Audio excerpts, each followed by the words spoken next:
ខ្ញុំអូ Facebook ទៅក៏ឃើញការបង្ហោះនេះទៀតបងប្អូនពេលខ្លះពិតជាសរសើរអ្នកដែលមានគំនិតចាស់រកនឹកឃើញវិធីសាស្ត្រដើម្បីទទួលបានអ្វីកាន់តែពិសេស like បាន share បានការ reaction ផ្សេងដូចបងប្អូនឃើញគាត់នេះប្រហែលជាខ្ញុំគិតថាប្រហែលជាគាត់យករូបគេមកប្រើអីមិនដឹងជា fake account คล้ายៗកណន័យคล้ายៗអីមិនដឹងទេបងប្អូនបាទឃើញគាត់បង្ហោះលក់ម៉ូតូហើយអូយបង្ហោះច្រើនមែនតើណាបង្ហោះពិសេសគឺផ្ដោតទៅតាមក្រុមតែខ្ញុំនៅតែ free ជូនបាទផ្ដោតទៅតាមក្រុមតែម្ដងនេះបងប្អូននេះក្រុមធំច្រើនដែលគាត់បង្ហោះចូលទៅបាទគាត់បង្ហោះចូលទៅនេះច្រើនមែនតើហើយបងប្អូនសាកគិតមើលថាតើអាចទេមានម៉ូតូម៉ាកនឹងតម្លៃប៉ុណ្ណឹងចាំមើលនាំបងប្អូន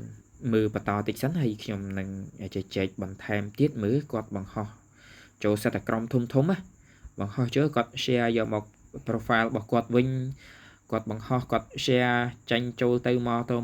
ម៉ូតូដដែលហ្នឹងណាបងប្អូនបាទម៉ូតូដូចជាមាននេះឃើញ Facebook លុបច្រើនដែរមានប្រហែលជាតែ3គ្រឿងទេបងប្អូននេះ3គ្រឿងនេះបាទ3គ្រឿងហ្នឹងណាដែលហ្នឹងគឺបង្ហោះចោះបង្ហោះឡើងហើយអ្វីដែលមិនគួរឲ្យជឿដែលមិនអាចទទួលយកបានគឺតម្លៃឃើញថាFacebook របស់គាត់បាន system របស់ Facebook បានលុបច្រើនប្រហែលជាអាចដោយសារខុសគោលការណ៍អីណាមួយមិនដឹងបាទឃើញ share ឃើញអីច្រើនឥឡូវយើងមើលនៅលើក្រុមនេះខេត្តកំពង់ធំមួយសិនមើលគាត់បង្ហោះចូលក្រុមហ្នឹងប្រហែលបងប្អូននេះហើយនេះមានអ្នកសួរមានអ្នកអីច្រើនដែរតើបងប្អូននេះឥឡូវយើងមើលទៅលើម៉ូតូសិនចុះបងប្អូនបាទយើងមើលទៅលើម៉ូតូមួយសិនបងប្អូនជឿទេម៉ាកហ្នឹងតម្លៃត្រឹមតែ$200បាទ Trim ស៊េរីប៉ុណ្នេះរូបរាងប៉ុណ្នេះតម្លៃ$200ហើយអានេះដូចជា Smash បងប្អូននេះតម្លៃ$150ហើយអានេះបងប្អូនតម្លៃ$100បាទ3គ្រឿងហ្នឹងឃើញគាត់បង្ហោះរហូតអូយពិតជាសរសើរគំនិតដៃថ្មីដៃចាស់ដៃអីមួយចំនួនគឺសរសើរមែនបងប្អូនយល់យ៉ាងណាដែរបាទជាមួយនឹង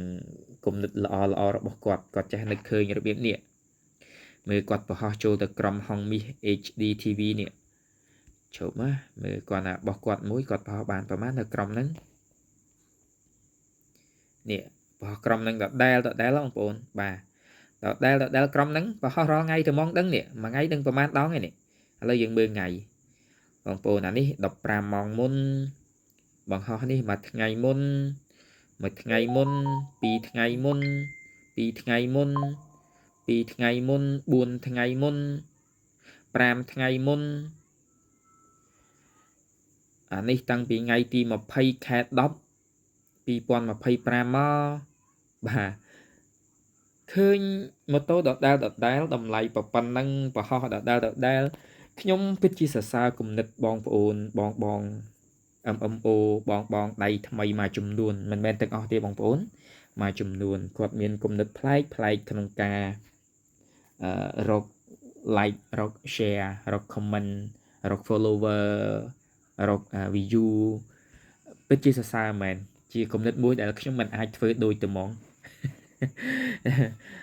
ខ្ញុំមិនមានអីច្រើនទេបងប្អូនជូនប៉ុណ្ណេះបងប្អូនយល់យ៉ាងណាចំពោះការផលិតមាតិការបៀបនេះ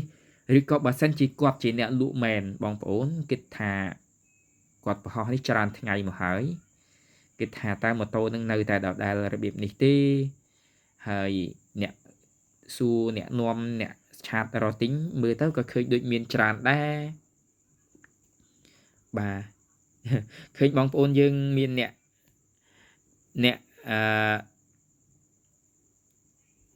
កcomment ថាមិនជឿដែរបាទមានច្រើនដែរបាទ comment មិនជឿពិសេសគាត់បង្ហោះចូលទៅតាមក្រុមបើយើងឆែកមើលទៅតាមក្រុមណាបងប្អូនបាទ ខ្ញុំបានឆែកចូលមើលតាមក្រុមមួយចំនួនគឺឃើញបងប្អូនយើងcomment ថាមិនជឿមិនអីច្រើនដែរប៉ុន្តែគាត់មិនខ្វល់បាទគាត់មិនខ្វល់ខ្ញុំគិតថាគាត់មិនមែនជាអ្នកលក់យ៉ាងពិតប្រាកដទេអ្វីដែលគាត់ផលិតអ្វីដែលគាត់ធ្វើមាតិកាដែលគាត់ផលិតសម្រាប់ចែកចាយនៅតាមបណ្ដាញសង្គមនេះ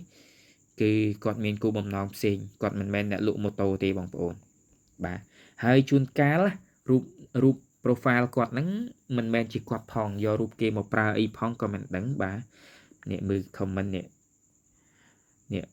បើមានខ្ញុំទៅយកដល់កន្លែងឥឡូវហ្នឹងខ្ញុំឲ្យ350ឲ្យលើសតម្លៃគេលក់ទៀតបងអាសងនេះប្រហែលជាគាត់ឲ្យអាសងនេះគាត់លក់តែ200ឯងហើយអ្នក comment ឲ្យដល់350មើលនៅអាក្រមនេះទៀតមើលបងប្អូនបាទខ្ញុំយកមួយនេះហើយបងប្អូនហើយសង្គមមួយនេះពិតជាល្អប៉ុន្តែ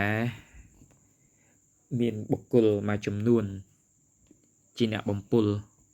បាទជាអ្នកបំពុលព្រោះតែចង់បានប្រជាប្រិយភាពតាមបណ្ដាញសង្គមព្រោះតែចង់បាន like បាន share បាន comment បាន follower ឬក៏បាន view បានអីហ្នឹងយូរទៅ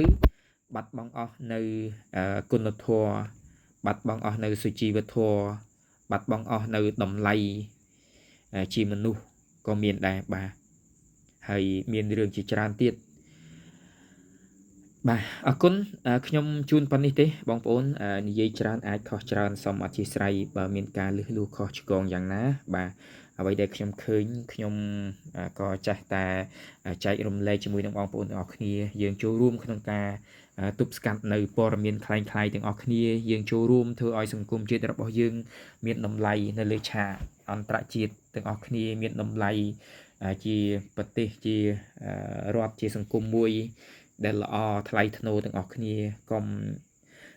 បំពុលកុំធ្វើឲ្យ